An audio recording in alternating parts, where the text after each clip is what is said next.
Hi, so this question is shortest way to form string. So um, yeah, you can read this guy and given two strings source and target, return a minimum number of subsequence of source such that their concatenation equal to target, and then if test is impossible, return -1. So I'm going to just make an example for this one.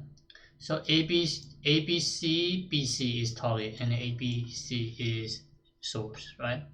So ABC, BC, right? And then for the source, right? You are matching these three letters, and then once you finish, you can start from the beginning and then keep comparing. So A, if you don't need A, it doesn't matter, and but BC will match, right? So you will return what? 2 because you use 2 times for the source. So what happened here? BABC and then ACDBC, something that you don't have in the source. So you'll return -1. So in this one, XYZ, so X, so XZ will be the first time, right? And then Y is going to be the second time, and then if you have XZ, that will be a third time. Why? Because XZ, so X, Z, right? And then Y, and then XZ again. Now you cannot go backward, right? You cannot say X, XZ, and then Y, and then, I mean, this source cannot arrange. So cannot rearrange, right? So this is pretty straightforward. We're going to traverse this in the outer for loop or while loop, doesn't matter, and this is going to be inner loop, and then we keep comparing like what we need to do, right? And then we always start in the index 0 and then all the way to the end. So one thing we need to make sure is the character. If there's a character inside a target which is not in the source, we're going to return -1. So let's start coding. So I'm going to place 26 space for the alphabet, right? And then count C minus A plus plus. So this is how we store our source character.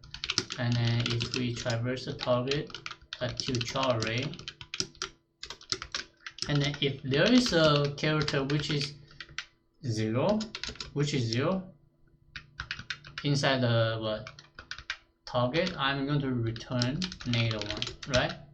This is not allowed, right? Imagine letter D inside here. We don't have D in the source. You will return -1. Alright, so now here's the fun part. So in J equal to 0, the result equal to how many times you want to use for the source. Alright, while J is less than J, we consider J for the target, right?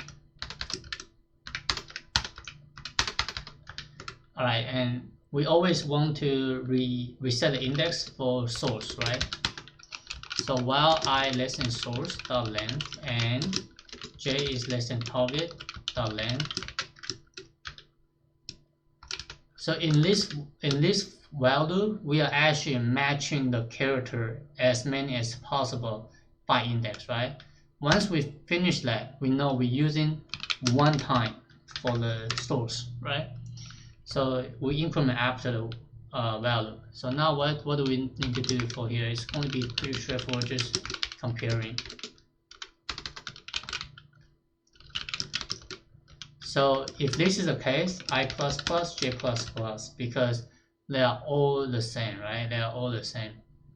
And then else, if they are not the same, I'm still going to move my I, right? So else, I only move my I only. And if I have I and J, so in this case, you can do this. You always move your I no matter what. So this is a shortest way to do it. So cool. So space all of 26 constant. This is time. All of S for source. All of T target. This is all of T, this is all of S, right? So the worst case will be all of t times s.